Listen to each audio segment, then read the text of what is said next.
नमस्कार, पंजाब केसरी.com देख रहे हैं आप। मैं हूं आपके साथ सतीन शर्मा। देश में 18वीं लोकसभा चुनाव के रुझान आने शुरू हो चुके हैं। आज परिणाम घोषित हो रहे हैं। ऐसे में अब ये सवाल है कि देश का अगला प्रधानमंत्री कौन होगा।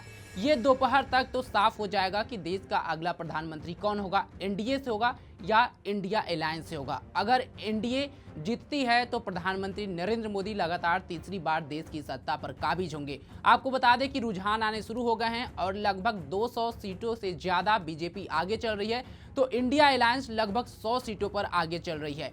अब देखना होगा कि ये आंकड़ा कहां तक जाता है। फिलहाल अभी रुझान ही सामने आया है। अभी शुरुआती दौर में बैलेट पेपर की मतगणना हो रही है। इसके बाद जब ईवीएम खुलेगा तो ये पारा और तेजी से आगे बढ़ेगा।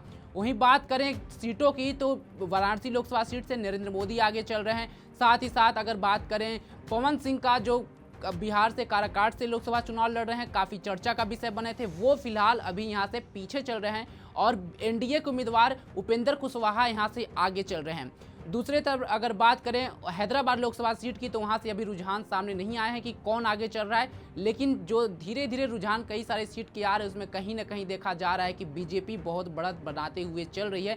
जो एग्जिट पोल में नतीजे आए थे कि बीजेपी को एक पूर्ण बहुमत मिलते दिख रहा है, तो शुरुआती रुझान जो अभी आए हैं उसमें 200 सीट का आंकड़ा बीजेपी पार करती हुई दिख रही है।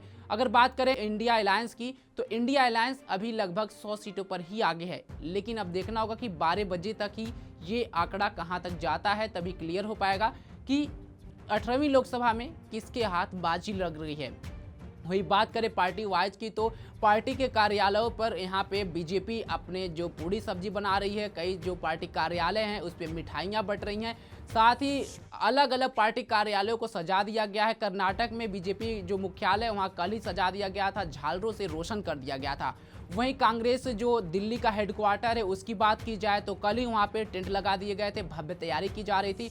दूसरी तरफ अगर बात करें आपको लोकसभा चुनाव में कल मतगणना के पहले ही प्रेस कॉन्फ्रेंस इसी द्वारा किया गया था। चुनाव आयोग ने पहली बार ऐसा देश के इतिहास में हुआ है जब मतगणना से पूर्व और लोकसभा चुनाव के बाद इलेक्शन कमीशन ने प्रेस कॉन्फ्रेंस किया है और उन्होंने लोकसभा चुनाव जब आचार संहिता आज खत्म हो जाएगा उसके बाद भी 6 राज्यों में पैरामिलिट्री की फोर्सेज वहां पे लगी रहेंगी सुरक्षा व्यवस्था को देखते हुए। तो ये एक बड़ा फैसला चुनाव आयोग की तरफ से लिया गया था। खैर अब देखना होगा कि 18वीं लोकसभा चुनाव में किसके हाथ बाजी लगती है, क्योंकि चुनाव परिणाम अब निकल करके सामने आ रहे हैं। जो दावा किया जा रहा था एनडीए की तरफ से 400 पार का नारा लगाया जा रहा था, दूसरी तरफ इंडिया अलायंस जो अपना एग्जिट पोल लेकर के आई थी कि 295 सीटों पर वो जीत हासिल करेगी। अब देखना होगा कि एनडीए को 400 पार मिलता है या इंडिया अलायंस को 295 मिलता है। ये आंकड़ा कहां तक जाता है, किसकी भविष्यवाणी सही होती है, फिलहाल ये 12 बजे तक क्लियर हो जाएगा। आप पर इसकी क्या राय है कमेंट बॉक्स में जरूर बताएं। तमाम खबरों के लिए जुड़े रहे हमारे साथ और देखते रहे पंजाब केसरी.com। धन्यवाद।